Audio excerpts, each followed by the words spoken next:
Right now, inside to Adam Silver for his annual finals news conference. Thrilled to be here for these finals. You've written so much about them already. Again, having a first seed against an 8th seed just adds that much more intrigue to the competition. I think they both had separate, interesting paths to make it here, to have a play-in team, obviously in the Miami Heat, be here, and one that, as Coach Spoelstra said, struggled in many ways throughout the season, but what did he said, something along the lines, but embraced the grind of the regular season, had a lot of injuries they had to overcome. I think the Miami Heat lost the 3rd most games, players to injuries over the course of the season. But here they are. And, it's interesting, something also I've been thinking about are the similarities, despite them being the 1st and the 8th seed. One, again, beginning with ownership. You have the Kroenke family and the Arison family. I think with both the Arisons have been involved with ownership a few years longer than the Kroenkes, but both then with Stan and Josh, you have a father and son combination. With Josh, of course, taking on the presidency of the team. Same thing with the Arisons, where Mickey and then, of course, Nick is the CEO of the organization and work together as a fantastic team. And both families are very engaged with the league office, serve on several committees, and don't miss anything that goes on in the league. In terms of star players on both teams, of course, you have two, essentially late round draft picks. And Jokic, a second rounder, the 41st pick, and Jimmy at the end of the first round is the 30th pick. And I think that's a great story for basketball fans everywhere. And Coach Spoelstra and Malone, you have two of the coaches with, longest longevity in the league. Eric has the 2nd longest tenure, and Michael, the 4th longest tenure. A lot to be said there. And again, and just the markets, to roughly, around the same mid-sized markets in the league. I think that's intriguing too. It, I think, speaks a lot to the competitiveness in this league and the fact that we've come up with a system now working closely with the Players Association and all the teams where I like to think every team in this league has a shot to compete for a championship. And we saw in this season in particular, it was a record with just a little over a week left in the season. You had 26 teams still competing for the playoffs, and as I said, that's a record. One sad note I want to point out, with the exception of those COVID seasons, this will be the first season that Bill Russell won't be here to present his namesake trophy to the Finals MVP. Players honored him throughout this year with the number 6 on their jerseys. That will be the same for the jerseys in the finals. And of course, his number 6 remains on the arena floor. He's someone that everyone who here, I know many of you in the media knew him well, and was someone, I got to spend an enormous amount of time with over, my 30+ years with the league. So, just wanted to mark his passing again and his impact on the league. Lastly, say that appreciate the amount of international coverage of those who traveled to be here in the finals. I know it's not an easy trip when the cities, of course, aren't known till relative last minute. But these games will be carried in 214 countries and territories in 60 different languages. And on top of that, we continue to have an enormous, measured in billions of followers globally on social media. So this tremendous anticipation for these finals. And with that, Tim, happy to answer any questions anyone has. Great, we're gonna start in row 1 on the left here. Tim? Hi, Adam. Tim Reynolds, Associated Press. You touched on it, obviously, but the competitive balance right now in the league. I mean, there were probably 16 teams who thought they had a legitimate chance to win when the playoffs started. What is the tangible benefit of that, if any, for the league? Not that 4 years of Golden State Cleveland was a bad thing, of course, but is there a benefit to unpredictability from the start of the season to the end? Well, Tim, I think there's enormous benefit. And I get the question asked too, sort of the converse of that question is, are dynasties good for the league? And my ultimate view is competition is great for the league, and if, as a result, dynasties are made, I think that's great too. So I'm not against seeing repeat championships. On the other hand, whoever wins this year will be it'll be the fifth consecutive year where we have a new team winning a championship.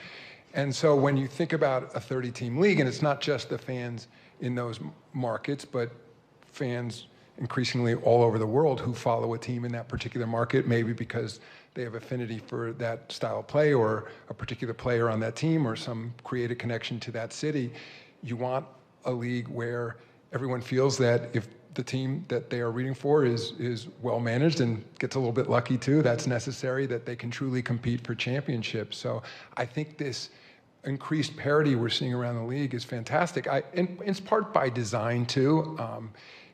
Through successive collective bargaining agreements, and the one we just negotiated, there's some new provisions in that one as well that we hope, will help even the playing field to a certain extent. And it's important to point out as well that we only can make those changes with the partnership and cooperation of the players, and we sit down with them. In a way, they're not that different than fans. I mean, you have the greatest players in the world coming together on 30 different teams. They want to compete too. And at the end of the day, they want a level playing field. I mean, they of course also want the opportunity to become free agents and the opportunity to potentially move to a different market depending on the circumstances. But we both have the same interest at the end of the day. And just lastly, I think something I pointed out before, it's changes in the CBA, which I think have been effective to a certain degree. But also, there's societal changes because of social media and the amount of distribution that, in terms of players being able to get the recognition, I think it's less important as it was in the old days to be in particular markets. I mean, we're seeing that. Nikola Jokic, clearly a global superstar, two-time MVP, playing here in Denver. And because of the success Miami has had, sometimes people think of it, frankly, as a larger market than it actually is. So I'm pleased with it, and I recognize that there's a bit of randomness to it too, but we're seeing a really, I think, positive trend line in terms of competition. First row, second in, Malika. Hi, Malika. How are you? Good. Malika Andrews, ESPN. Someone that we've come to expect to see in these finals is referee Eric Lewis, and obviously he's in the midst of an investigation into a second burner Twitter account. I'm wondering where that investigation stands, where you expect it to go, and how it was decided that he wouldn't participate in these finals as that is ongoing. We decided that given that investigation was ongoing and it remains ongoing, that it wouldn't be appropriate for him to work in these finals. And I don't know what the ultimate conclusion will be. We'll see where the facts take us. Fourth row in the middle, Jeff. Give the microphone to Jeff, please. Hi, Jeff.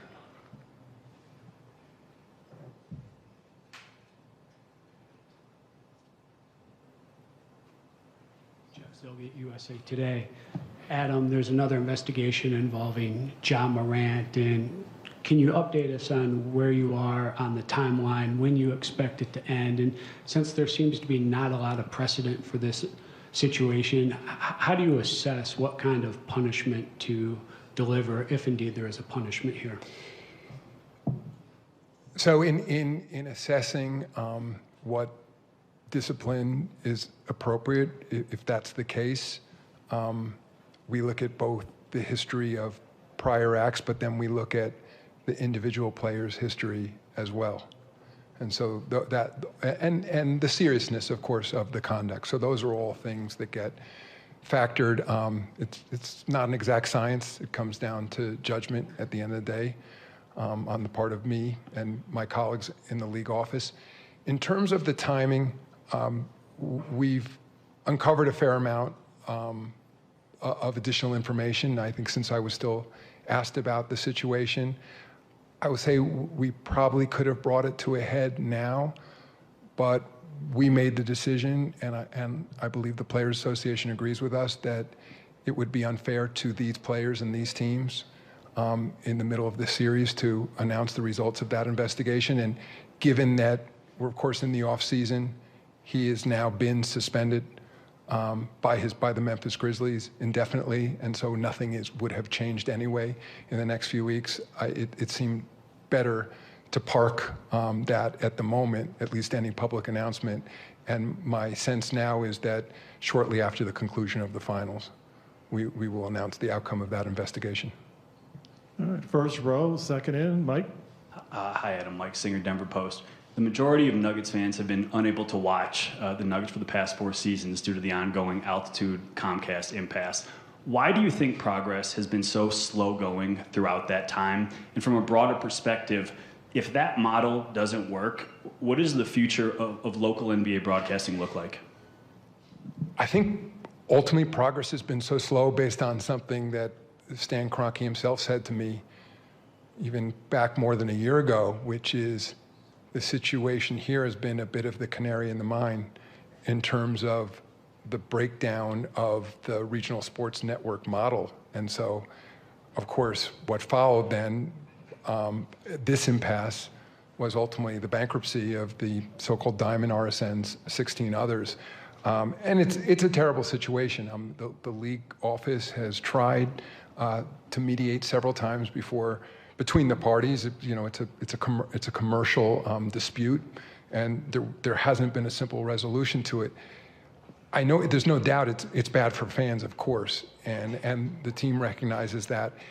It's my hope, though, and one of the things that's changed considerably since this dispute has started is the advent of many more streaming platforms, better digital streaming technology. And as we now embark on our negotiations for our new, what we used to call our national deals, we have 2 years left with our existing partners. I think Bill Koenig is here, our president of media.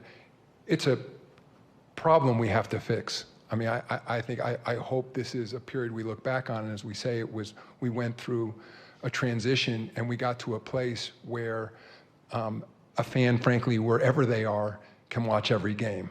And, you know, most likely it'll be through some sort of digital offering. When you think about those digital platforms, there's obviously no constraint in terms of individual channels or anything else, but it frustrates me because I think of it's a broken economic model where you have demand and the supply isn't there, and clearly, especially with a leading number 1 seed team, finals caliber team here in Denver, the notion that local fans can't watch the games. I have, incidentally, a brother who lives in Boulder, so I hear from him and his family all the time. So it makes no sense, and it's on us to fix it. All right, we're going to go second row, middle. Rachel? Hey, Rachel. Hey, Adam. Rachel Nichols from Showtime. It's been reported that in the new CBA that takes effect this summer, that there will be a 65-game minimum for postseason awards, All-NBA. If that had been in place this year, a third of the All-NBA team and the Defensive Player of the Year, none of them would have been awarded their awards. What was the thinking in making this decision? And you've had some players criticize it's going to water All-NBA down to just an attendance competition, versus what do you think the benefits could be? I'll rephrase your question. If that had been in effect this season, most of those players would in fact have been eligible for those awards. I mean, so we're putting in place an incentive for players to play more games in the regular season. There's no magic to the 65, but we were trying to take into account games, of course, that are going to be missed because they're injuries, and maybe occasionally even it's necessary for a player to rest. But I think there was, again, this is something we negotiated with the Players Association. Everybody has an interest in the league putting its best foot forward in a highly competitive regular season. And that provision, plus some others, I think the play-in, incidentally, had a huge impact at the end of the season. We're adding an in-season tournament. We're hoping those various provisions, plus, frankly, talking more about it as partners with the players, that people will understand that, especially to that earlier question about media, it's a changing media landscape, higher expectations from our fans, different pricing models for fans receiving games, that we're all going to have to play through the long grind, as Coach Spoelstra called it. But again, finding that right balance. That's why it's 65, not 75, because recognize players are going to get injured. And it may be that even if a player has been injured and is out for a significant number of games, we've all come to the conclusion that player is just not eligible, then therefore for those level awards. Fourth row, third in. David? Hey, I'm David Aldridge Hey, with The David. Athletic. I know that you know and want teams to compete fiercely for championships, but we've seen this particular postseason a number of very successful head coaches get fired after losing playoff series. And I just wonder if you have any level of concern that the desire, the frenzy to win is becoming so great that even people that are proven to be competent and that have won championships, if they lose, they get fired. I have an enormous level of empathy. I wouldn't say it's concern, because when you look at the numbers, it's actually not that aberrational. You've been doing this a long time too, David, that there is that revolving door of coaches. What's interesting is some of those same championship coaches, of course, have already been hired on other teams. So it's a marketplace. But again, I think that's something that ultimately has to be controlled by the teams. I am, though, just personally, because I've been at this a long time and they're personal friends, and I think that sometimes I get it from a team or a fan standpoint. You're doing everything you can to win, but it's rough to get fired. It's rough on that coach's family. It requires dislocation. It's embarrassing. But the good news is, seemingly, the great coaches, the ones that have proven track records, get rehired somewhere else. And it may just be not, and I don't think they go from being championship level coaches to bad coaches 1 or 2 seasons later. It's, for whatever reason, that sometimes change is just necessary, a different voice. I mean, we all know how that works. But the good news is, it seems that talent continues to get recognized, and the great coaches get rehired somewhere else. First row on the right, on the end. Oh, I'm sorry, second row on the right. Steve? Steve Ashburner, NBA.com. Adam, if I could take you back to when Shaquille O'Neal got drafted, 1992. The salary cap per team was $14 million. And even then, when a coach would get a big new contract, it might be 4 years, $3 million. People would say, well, there's no salary cap on coaches. Given the recent headlines, should there be?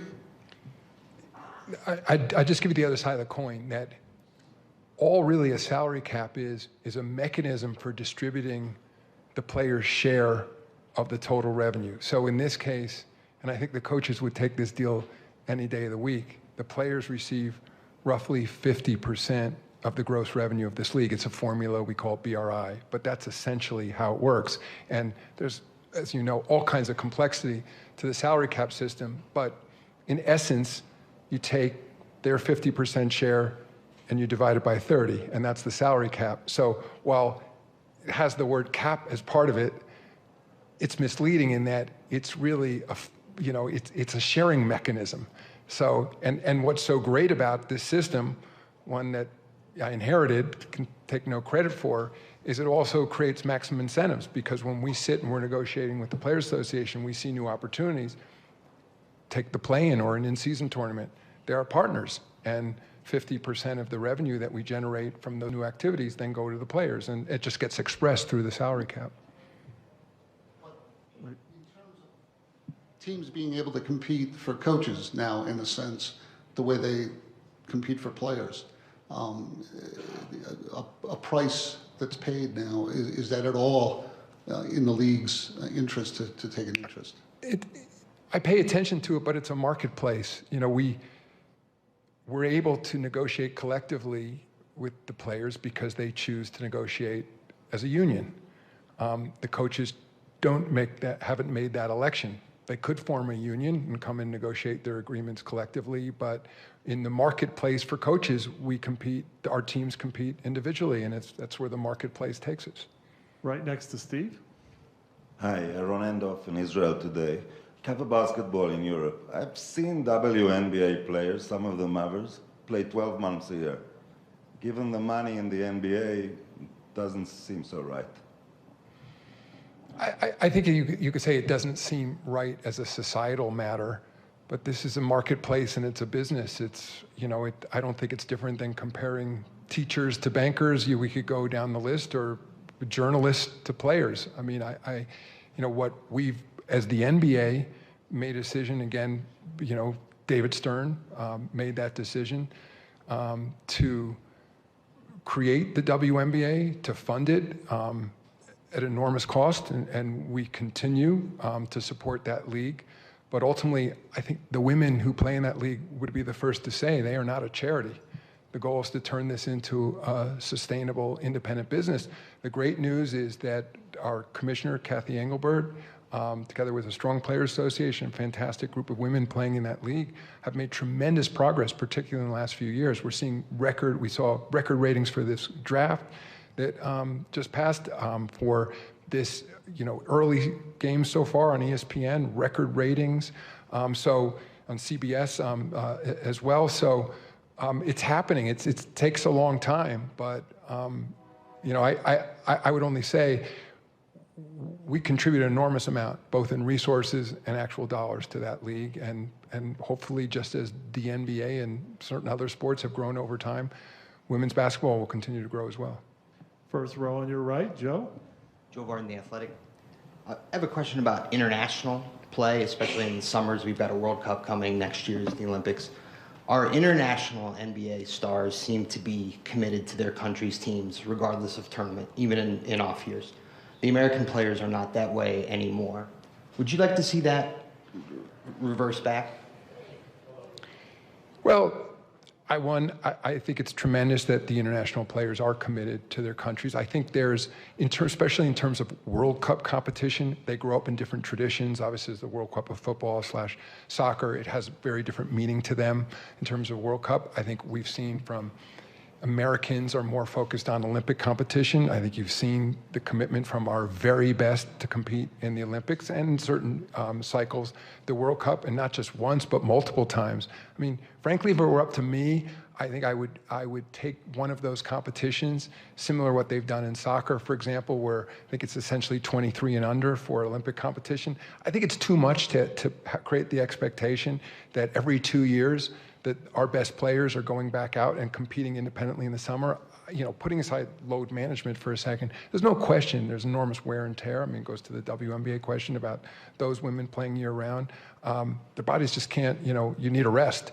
And I think here we should work with our federation ultimately, and whether it be the World Cup or whether it be the Olympics, maybe have one where it's unlimited in terms of age and your very best play, and then the other competition is one where your very best, under 23 or something like that compete, and once you've done it, then their expectation isn't you continue to compete. The other issue, of course, is internationally. There's just not as large a pool in many of the countries for that competition too. So I think that it's just some of our international players have grown up literally as brothers with some of these players. So I think I wouldn't just call it peer pressure. It's nationalism too, but I think it's just an expectation they're going to be out there competing. Eighth row in the middle. Mark, if you could just put your hand in the air, please. Thank you. Hey, Mark. Mark Spears, ESPN's Landscape. I want to see if you could, give an update on Michael Jordan's talk about potentially selling the team. And in recent years, when the league has made so many great strides in getting in a predominantly black league, African-American GMs and presidents, coaches, there's been a rise. Is there a worry that if Jordan sells, now you'll have a league that doesn't have any black ownership? Well, one, I'm not going to speak for Michael Jordan. I never will. So let him answer a question what his current status is. I'd only say that just in the same way that, it's wonderful that one of our greatest, Michael Jordan, could become the principal governor of a team. He has the absolute right to sell. At the same time, values have gone up a lot since he bought that team, so that's his decision. And while he is our only principal African-American owner right now, as you know, over the years, whether it's, Grant Hill, who's come in, David Robinson, Shaquille O'Neal on a piece of the Atlanta Hawks, we have, Sacramento Kings for Shaquille O'Neal. That's ongoing. I would love to have better representation in terms of principal governors. It's a marketplace. It's something that if we were expanding, that the league would be in a position to focus directly on that. But in individual team transactions, the market takes us where we will. I will say I know that increasingly our governors are focused on diversity in their ownership groups, just as they are in their front office. And so, you know, the trend lines have been positive over the last several years. Fifth row, fourth in, Vinny. Hey, Vinny. Sports. Going back to Ja for a second, when you look at the totality of everything that's transpired, the investigations, the gun incidents, when you look back at that first initial suspension, is there a thought that you might have taken it too light on him from that standpoint, given everything that's happened? Could you have sent a stronger message to maybe be a deterrent to where you are now? I've thought about that, and Joe Dumars, who was here, was in the room with me when we met with Ja, and he's known Ja longer than I have. For me, at the time, an 8-game suspension seemed very serious, and the conversation we had, and you know, Tamika Tremalio from the Players Association was there as well, felt heartfelt and serious, but I think he understood that it wasn't about his words, it was going to be about his future conduct. So I guess in hindsight, I don't know, you know, if it had, been a 12-game suspension instead of an 8-game suspension, would that have mattered? I don't know. I know that it seemed, at least, based on precedent, and there is, he's represented, and we want to be fair in terms of the league, and it seemed appropriate at the time. That's all I can say. I mean, maybe by definition, to the extent, we've all seen the video that it appears he's done it again. I guess you could say maybe not, but I don't think we yet know what it will take to change his behavior. The same thing I said at the time. He seems to be, a fine young man. I mean, I in terms of my dealings with him, I think he's clearly made some mistakes, but he's young, and I'm hoping now, once we conclude at the end of our process what the appropriate discipline is, that it's not just about the discipline. It's about now what we, the Players Association, his team, and he and the people around him are going to do to create better circumstances going forward. I think that's ultimately what's most important here. Take three more. Sixth row in the middle, Simone. Yes, Simone Sandri, Gazzetta dello Sport. Is there any discussion in tweaking the plane in a way that it doesn't affect the top seed? It seems, for some people, it seems a bit unfair that the team who actually wins the conference would end up playing with the team that it's the 7th seed instead of the 8th. Is there any discussion with that? Yes, there's been discussion to the extent that's an issue that came up from the moment we put in place the structure. Again, I mean, you have the example here, right? We all talk about Miami Heat is the 8th seed, but they started as the 7th seed, and when they went to the play-in, they lost the first game. And some of you may recall, I think they were down to the Chicago Bulls with less than 3 minutes to go, in the second game. So they ended up as the 8th seed. I mean, I think from our standpoint, it's worked. I'm always, though, I've acknowledged that to the extent we should tweak, certainly new things we put in place, we will. I think I'd rather have a few more seasons under our belt before we make additional changes. So right now it's something we're open to new ideas and discussion, but we think it's working pretty well right now. Next question, fifth row, 2 in, Tanya. Hey, Adam. Sorry.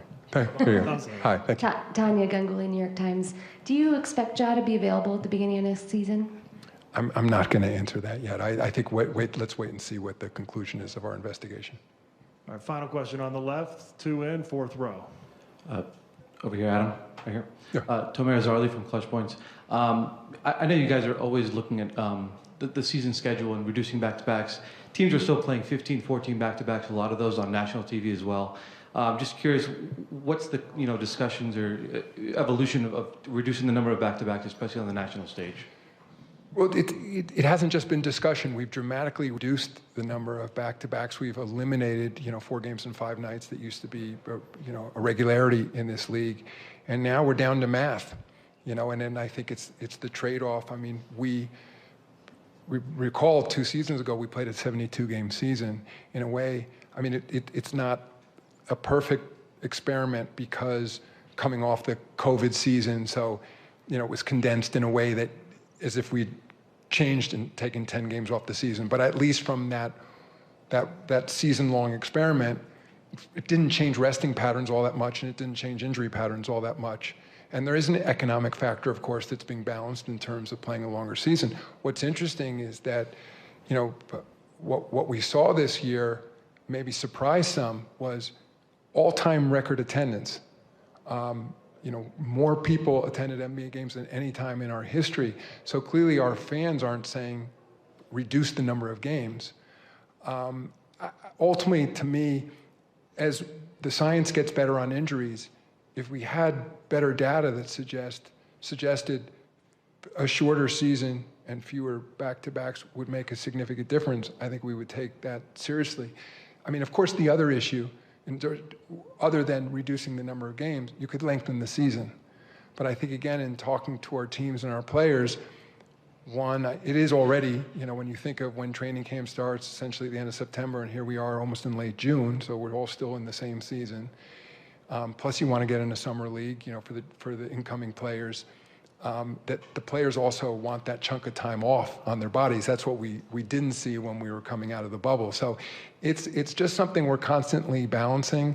But we're always open as we learn more. And I think that, you know, AI is yet, you know, we'll add a new component to better understanding the data around injuries. You know, that, remember, with AI, you can also digest video. And I think probably in the not far too distant future, when a player tears his ACL, they're going to go back, you know, over multiple years and, you know, instantaneously through AI and analyze exactly the movement that player was making with his left knee or whatever, and conclude whether there's some indicia of something that if only the player were strengthening some muscle or something else could have avoided that injury. So hopefully with all this new technology, we're going to get, you know, keep our players on the floor longer, and we won't need to modify the schedule.